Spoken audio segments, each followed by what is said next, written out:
Boa noite, pessoal. No último vídeo, eu publiquei sobre um erro defensivo que o Flamengo vinha recorrentemente produzindo contra o Atlético.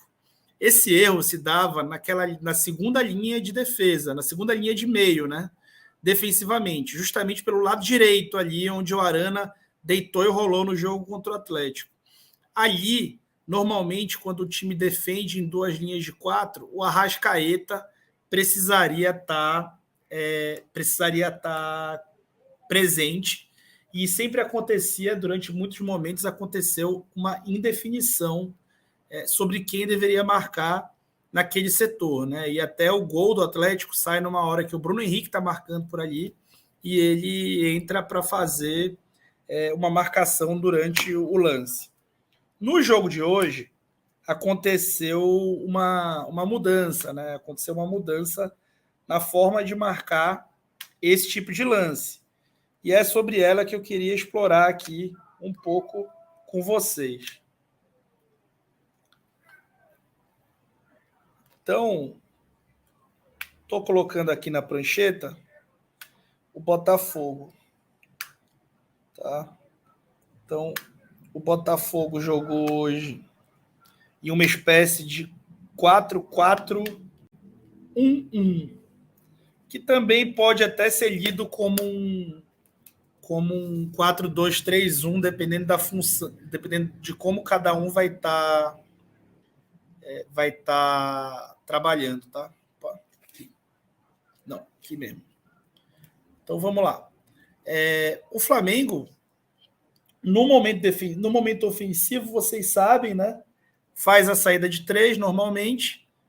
Aqui tem os dois alas meias ali, um que é um ala meia pela esquerda e o outro que é um ala lateral pela direita, os dois volantes, os dois homens atrás aqui do Pedro. Tá? O Botafogo jogou com uma linha de 4 atrás, dois volantes fixos, dois jogadores pela beirada, onde um deles era o Luiz Fernando, que é um ponta, e o outro é o Fabinho, que é um meia volante, que joga pela direita. Pelo meio, o Chay e o Matheus, né? O Matheus de centroavante.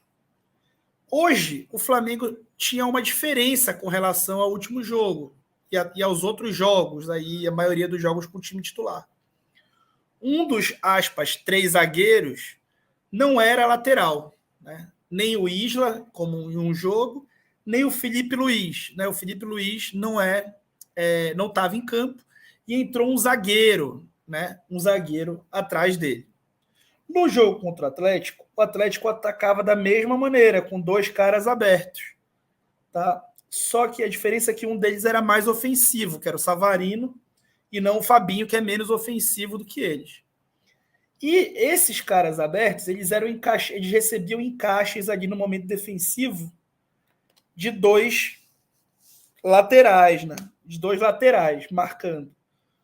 O Rodinei encaixava no Keno e o Felipe Luiz encaixava no Savarino. Hoje, não tinha lateral em campo, né, pela esquerda. E esse movimento de saltar a marcação é um movimento típico de lateral. Esse é um movimento típico que um lateral faz. Porque o lateral tem esse costume e esse cacuete de sair para fazer a marcação e perseguir esse encaixe. Saber correr, ter mais mobilidade para poder marcar em velocidade, né? Como o Léo Pereira é zagueiro, ele não tem esse cacuete, né, de seguir e de fazer essa perseguição mais longa, esse encaixe individual. Porque ele vai ficar fora dessa zona de conforto, ele é mais alto, ele tem menor mobilidade, ele não ia conseguir marcar de forma eficiente pela lateral, ele poderia ficar desconfortável.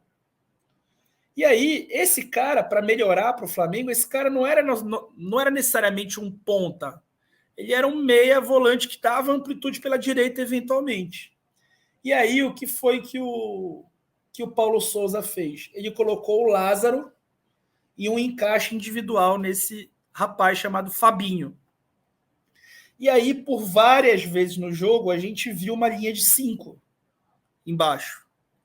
Essa linha de 5, na verdade, não é que ela existisse, mas que ela foi formada todas as vezes que o Fabinho avançou, porque o Lázaro estava encaixando individualmente nele. Quando essa amplitude era dada pelo Chay, quem descia era o Andreas. Nunca era, ou quase nunca era, uma situação de exposição onde esse cara de amplitude chegava para encaixar no Léo Pereira direto. Sempre tinha uma proteção. Por quê? Porque o Léo Pereira, por ser zagueiro, ele não tem esse cacuete de se deslocar para marcar.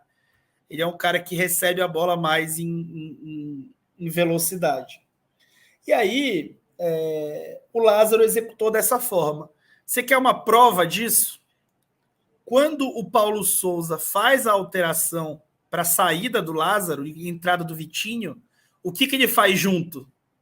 Ele tira o Davi Luiz e coloca o Felipe Luiz ao mesmo tempo. O que ele falou ali? Olha, tudo bem, vai sair o Lázaro. Como o Vitinho não vai fazer essa perseguição longa, essa marcação individual, eu vou colocar o Felipe Luiz, porque aí o Felipe Luiz, sim, é lateral e ele tem cacoete de saltar a linha para marcar.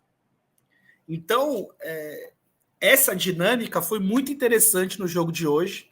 Ela eu não tinha visto ela ainda, tá? E dessa forma tão específica. A linha de 5 se formou por várias vezes e era muito devido a esse encaixe individual do Lázaro no Fabinho, né? E foi facilitado o encaixe pelo fato do Fabinho não ser um jogador tão ofensivo. Talvez se o Lúcio Flávio tivesse maior experiência e leitura, talvez ele tivesse trocado de lado do Luiz Fernando ou colocado alguém mais rápido ali para tentar deixar o Lázaro mais preso e desconfortável, né? Então isso não foi feito e acabou que o Flamengo teve vantagem.